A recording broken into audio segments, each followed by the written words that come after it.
Yeah, 모두 다 빨리 박수 쳐 기다리지 말고 서둘러 Reason that I'm back is to feed you raps I see that you are 배불러 So fly All right, well, got a great topic for me and Steve Kim to talk about. Caitlin Clark is being compared to Pete Maravich. Is that legitimate?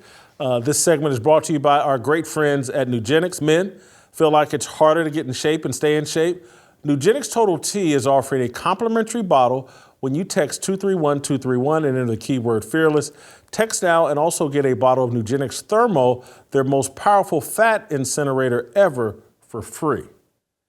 Steve, my favorite athlete, Caitlin Clark, broke a new record, allegedly. She broke the record for most points in college basketball. They're saying she surpassed Pistol Pete Maravich. I think there was some tweet or something I saw from someone that kind of sparked a little bit of my ire. Some guy named Paul Himade, some dude that works for ESPN. And he listed a bunch of records that Jim Brown's rushing record stood for 21 years. Gordie Howe's points record stood for 26 years.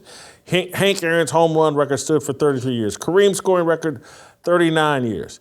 Pete Maravich's record, one of the most enduring in sports history, stood for 54 years.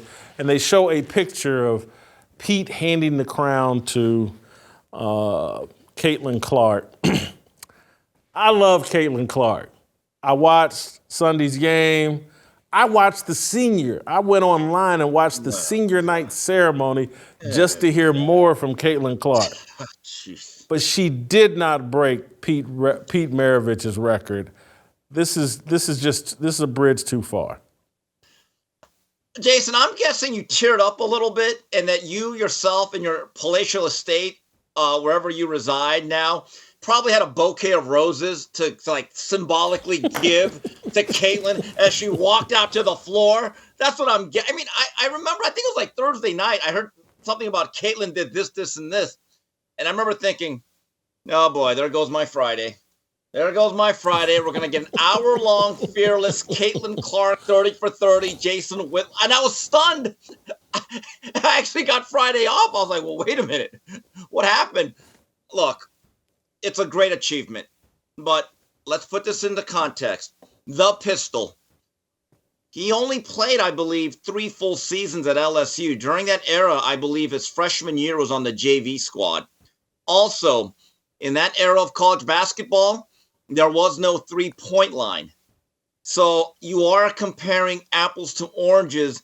And Jason, I don't like this whole thing of mixing up women and men's sports, not even in the field of competition. That's one thing, but also in the record book. Like, it drives me nuts.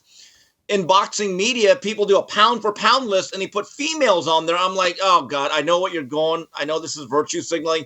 Your list is a farce. Give me a break. So, no, she did not break Pistol Pete's record. She's the all-time women's leading scorer. That's a great record. But she should not be mentioned with any of the great men players. Bottom line. So, her style of play and impact remind me of Pete Maravich, particularly her style of play. Her impact reminds me of Magic and Larry and Steph Curry and all of that. I'm saying this for context. I want everybody to understand what a huge fan of Caitlin Clark I am. Because I am. I'm not saying I'm not saying this to be weird. I don't want you to, I'm not saying this to be cringe. But this is how much I like Caitlin Clark. This is how much I'm into it. And literally, I watched the senior night ceremony online of a team that's not Ball State. It just blows my mind. But this is how much I like Caitlin Clark. And I don't mean this in any sort of sexual way, but I find her attractive at this point. And that's how far it's gone with me. It's like, I find Caitlin Clark attractive. I'm that into her career. I'm a nut for Caitlin Clark. But this whole Pistol Pete thing is stupid, and it needs to stop. We can enjoy it in the context that it's in. We don't need to drag Pistol Pete through the mud, because they almost did this with Mike Davis's son that played at the University of Detroit, and I think ended up playing 5 years and 50 more games than Pete, or 60 more games. And they tried to, and then they had a losing record, and then they tried to put him in a postseason tournament so Mike Davis' son could break Pete Maravich's record. And I was like, come on, cut it out, Mike. And I'm talking about Mike, the dad. You know, like, your son ain't on Pete's level, and don't do any gimmicks trying to break Pete's record. And I feel the exact same way as it relates to Caitlin Clark. This is an incredible story. You don't need to try to push Pete Maravich down to lift Caitlin Clark up. She's done it all herself with the classy way she plays for the most part, and with just her brand of play. We just don't need it. They're going to end up diminishing Caitlin Clark by trying to diminish all these other people that it just doesn't have anything to do with. Yeah, and I want to mention one more thing about Maravich and the era he played in. No shot clock. That's another factor, pace of play. Yes. But I have a serious question for you, Jason. I know you moved into some new shindig there. In your living room, do you have an oversized Caitlin Clark fat head? Boom, right on the wall. Looking right back at you. Not yet, because one. Not yet. You don't have that milk of magnesia from the Hawkeye. I knew you. I know you're gonna get one. Here's what's gonna happen, though, Steve. Here's what's gonna happen. And get ready to move this camera, because I want y'all to show something. I want y'all to show these album covers. Because one, I haven't. Can anyone hear me? Anyone listen to me? Move one of these cameras and put it. You can't twist this camera. I don't got to be on camera all the time. But anyway. I haven't moved into my new shindig yet, because this renovation is an ongoing nightmare. And anyway, it's going to be a while, but I'm going to make it. I'm going to make a movie out of it.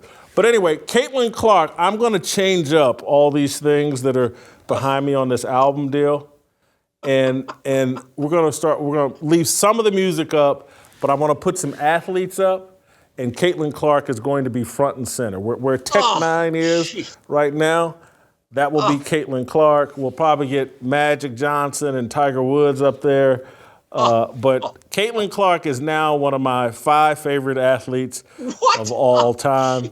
Yeah, yes, I'm just keeping it real. And I'm going to tell you what a big part of it is. Just like when I watched the 1988 NBA Finals on YouTube, the thing that I enjoyed the most was I wasn't distracted by tattoos and guys with a million different hairstyles. Now, Dennis Rodman was in the game. He looked normal. I just got to watch the game. And when I watched Iowa's women's team and I watched Ohio State, and I was like, I just enjoyed watching basketball mostly tattoo-free. And that's part of my enjoy. I just like that clean cut.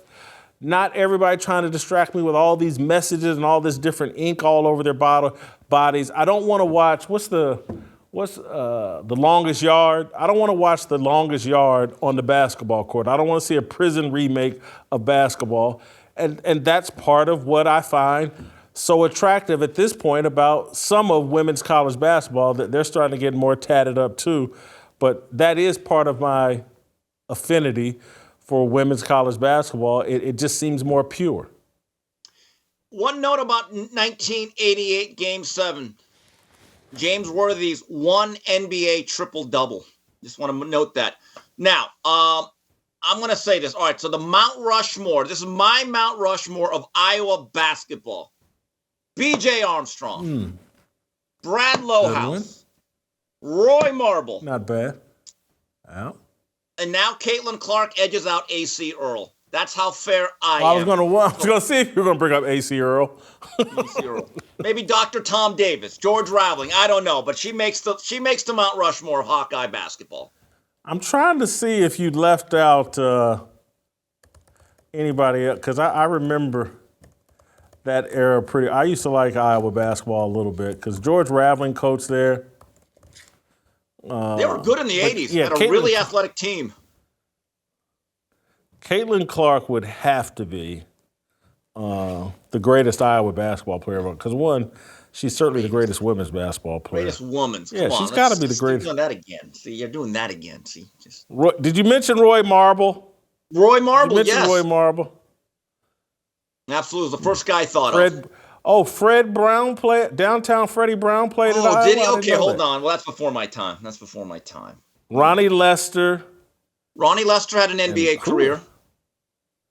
Who is Luke Garza? He played 2017 to 2021. Never heard of him either. That's how much fell off the face of the earth. But anyway, all right. I'm going to get lit up for saying that, I find Caitlin Clark attractive because of what she is. I just like the purity of it all. I'm going to get lit up for that. Let me just leave you with this. Iowa basketball is a team that Don Imus would enjoy. He would absolutely back you up in your opinion that Iowa has a lot of wholesome young ladies who are upstanding and have a nice, clean look. So you and Don Imus are definitely on the same page there. I'm telling you, I can't be the only ones who are bothered by all the tattoos in basketball, but I'm just keeping it real. All right, thank you, Steve, and light me up in the comments. Do whatever you want. I said it. All right, we'll see you next time. Help us grow the Fearless Army. Pound that like button, subscribe to the channel, and share this video with all of your fearless friends.